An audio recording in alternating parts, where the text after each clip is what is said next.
कि इनका जन्म कहाँ हुआ था, मध्य प्रदेश के झाबुआ जिले में। बहुत छोटी सी जगह थी, ठीक है। अब वहाँ इनको पता नहीं चल रहा था कि देश में इतना हो रहा है, लेकिन जब ये बॉम्बे पहुँचे तो वहाँ पे इनको देश के हालात पता चले और ये वहाँ से वापस कहाँ चले गए, बनारस, क्योंकि इनका जो लाइफ का एम था रोटी कपड़ा मकान नहीं कि खाना खाना जीना, वो इनकी लाइफ का एम नहीं था। इनका एम था कि मुझे समाज के लिए कुछ करना है। तो वापस कहाँ चले गए, बनारस। और वहाँ इन्होंने HRA की स्थापना भी की, हिंदुस्तान रिपब्लिकन एसोसिएशन, यानी भारत को आज़ाद दिलाने के लिए। उसमें इनके साथ और भी लोग थे, भगत सिंह थे, सुखदेव राजगुरु, ठीक है। ये सारे लोग इनके साथ जुड़े हुए और भी लोग थे, फ्रीडम फाइटर जो भी हमारे थे। अब वहाँ पे इनकी कुछ खास बातें हम डिस्कस करते हैं कि हमेशा इनका नारा था कि मैं आज़ाद रहूँगा, आज़ाद जिया, आज़ादी रहूँगा, किसी की गुलामी नहीं करूँगा। पढ़े लिखे भी नहीं थे, लेकिन वहाँ बनारस जाके उन्होंने अपनी शिक्षा पूरी की और आदिवासियों के साथ रहकर तीर चलाना और गन चलाना सीखा, ठीक है। हमेशा गन अपने पास रखते थे कि अगर मैं पकड़ा जाऊँ तो मैं, मेरे साथ जब तक गन है मैं पकड़ा नहीं जाऊँगा, मतलब मार नहीं सकता। और ऐसे ही जगह जगह इन्होंने चलाया। असहयोग आंदोलन बहुत जोरों पर था देश में। फिर जलियांवाला बाग हत्याकांड हुआ 1919, है ना, उससे पूरे देश में बहुत आक्रोश था और जगह जगह जनरल सैंडर्स को मारने की कोशिशें की जा रही थी। ऐसे ही इनके लोग थे, अब ये लोग भी पहुंचे, बट सैंडर्स नहीं कर पाए, दूसरे जो थे वो उनकी डेथ हुई और इसमें भगत सिंह को कैद कर दिया।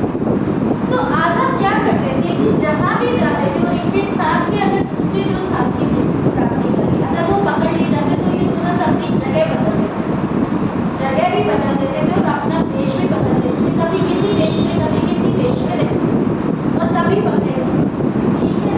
और वहाँ पे भी जहाँ पे भी रहते थे स्त्री सम्मान पे बहुत ज़्यादा जोर देते थे और जो भी इनके साथ में फ्रीडम फाइटर्स थे उनको भी ये कहते थे कि नारी का सम्मान हमेशा करो, ठीक है।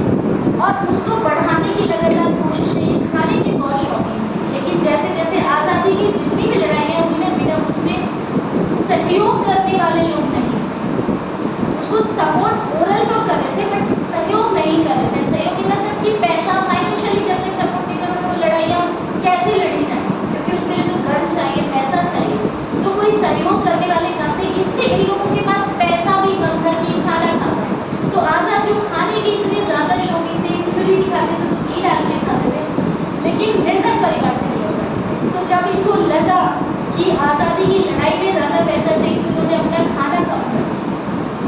पूरे दिन में सिर्फ 2 चपाती और उनके साथ वो खा लिया करते थे।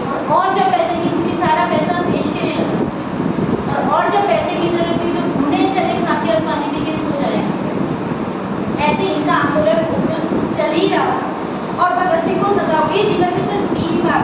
एक बार जब भगत सिंह को सजा हुई, एक बार इन्हीं के मित्र, क्योंकि बम भी ये खुद बनाया करते थे, टीम बनाया करती थी, तो इन्हीं के मित्र ऐसे ही बम बनाते टाइम शहीद हो गए, तब ये, ठीक है। जबकि घर के हालात इतने खराब थे, बड़े भाई की डेथ भी बीमारी से हो गई, पैसा नहीं था, पिता की भी डेथ हो गई, तब भी नहीं हुए।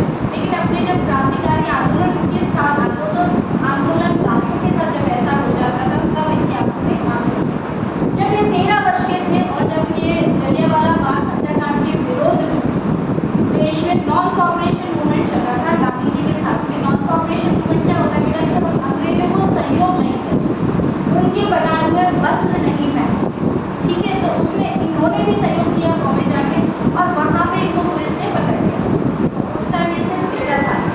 तो जब इनको पुलिस ने पकड़ लिया, उसके बाद जब इनको जज के सामने पेश किया गया तो जज ने इनको कहा कि आप बहुत छोटे हो, तो माफ़ी मांग लो, जो भी आपने किया गलत किया, माफ़ी मांग लो। उन्होंने कहा नहीं, मैं माफ़ी नहीं मांगूंगा, ठीक है। तो जब उन्होंने माफ़ी नहीं मांगी, जज ने इनको 13 बैग की सजा दी। बैग आप समझते हो, बहुत टाइट लकड़ी होती है जिसको कि पानी में रखा जाता है और जैसे ही एक बैग अगर शरीर पे पड़े, बिना कपड़ों के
कभी गुलामी और गलत बात के आगे सर नहीं झुकाना, उसको हमेशा अपने जीवन में अडॉप्ट, समझ गए? ठीक है। एक ऐसे ही क्रांतिकारी बाल गंगाधर तिलक जी का भी आज जन्मदिन है। ठीक है। इनका जन्म हुआ था 1856। कब जन्म हुआ था? 23 जुलाई 1856। हमारे देश का पहला स्वाधीनता संग्राम कब लड़ा गया था? 1857 में, जिसके अग्रणी कौन थे? रानी लक्ष्मीबाई और वल्लभभाई। ठीक है, ये दोनों उसके अग्रणी थे। अब जब 1857 में ये चल रहा था तो ये कितने साल के थे? 1 ईयर के थे उसमें। तो इनके जो पिता थे रामनाथ पंत, दादाजी बाल गंगाधर तिलक के जो थे रामनाथ पंत, को इनको इस स्वाधीनता संग्राम की कहानियां सुनाई और उन कहानियों का इनके दिमाग में इतना गहरा असर हुआ कि ये उनको सुनते सुनते देशभक्ति की राह में चले। इस स्वाधीनता संग्राम से डरकर अंग्रेजों ने इंडिया को परमिशन दी 1885 में परमिशन दी कि आप एक अपने लिए एक क्रांतिकारी या अपने लिए एक संस्था बना सकते हो, जिसका नाम रखा गया है कांग्रेस। और वो परमिशन किसने दी? एओ ये बनाया किसने? कांग्रेस जो आज हम देख रहे हैं उसकी स्टार्टिंग में स्थापना किसने की थी? एओ ने। कब? 1885 में। लेकिन जब बाल गंगाधर तिलक ने ये देखा कि इसमें जो सारी चीजें थी वो अंग्रेजों के हिसाब से थी, वही माननी भी पड़ रही थी, तो इन्होंने उसका विरोध करना शुरू किया। और इसी कांग्रेस में 2 गुट बन गए। एक जो थे गंगाधर तिलक के साथ में, दूसरे जो थे नेहरू के साथ। नेहरू की टीम कह रही थी कि हम किसका सपोर्ट करेंगे? जो हमारे रूल्स बनाए गए उसमें अंग्रेजों का भी सपोर्ट था। और इनकी टीम क्या कह रही थी बाल गंगाधर तिलक की कि नहीं, अलग चलना है, हमारा अपना संविधान होना चाहिए, हम अपने हिसाब से चलेंगे। इन्होंने स्त्री शिक्षा के लिए बहुत ध्यान दिया, छुआछूत को खत्म किया। उस टाइम भारत में बहुत ज़्यादा विधवाओं का विवाह नहीं किया जाता, उसके लिए भी बहुत ज़्यादा इन्होंने कोशिशें की। और ऐसे और इन्होंने जो आज हम शिवरात्रि मना रहे हैं, जो आज हम गणेश वंदना कर रहे हैं, उसके लिए किसने प्रोटेस्ट किया? पूरा बाल गंगाधर तिलक ने इन चीज़ों की शुरुआत की। जेल में भी रहे, इनको 6 साल कड़ी जेल की सजा मिली। और वो जेल भी ऐसी थी जहाँ पे इतनी जबरदस्त गर्मी, खानपान के आसपास की जेल थी, वहाँ पे इतनी गर्मी होती थी कि पक्षी भी जल जाते थे, पौधे जल जाते थे।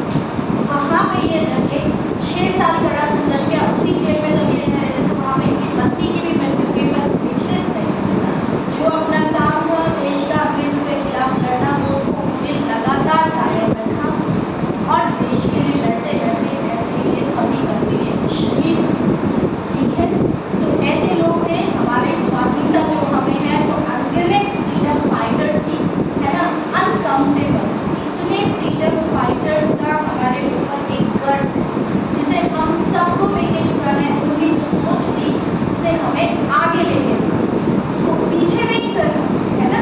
लाइफ में कभी ऐसा कोई काम नहीं करना जिससे हमारे तिरंगे का स्तर या हमारे देश का स्तर कभी झुके, ऐसा कभी नहीं करना। अपने आप को आगे बढ़ाइए, अपने देश को आगे बढ़ाइए और इन महान आत्माओं की सोच को आगे बढ़ाइए। ठीक है, जो इन लोगों ने सिखाया। और सबसे बड़ी चीज़, बार बार many times I have repeated, the mobile को दूर रखो। ठीक है, आज आप लोग मानसिक गुलाम बनते जा रहे हो, किसके? मोबाइल। ठीक है, मोबाइल को दूर रखिए, बुक्स पढ़िए। बहुत पैसे होते हैं आपके पास, कितने भी 200 की चॉकलेट खानी है, सिल्क खानी है, सब खानी है, तो उसके बिहाफ में आप क्या कर सकते हो? इनकी बुक्स खरीद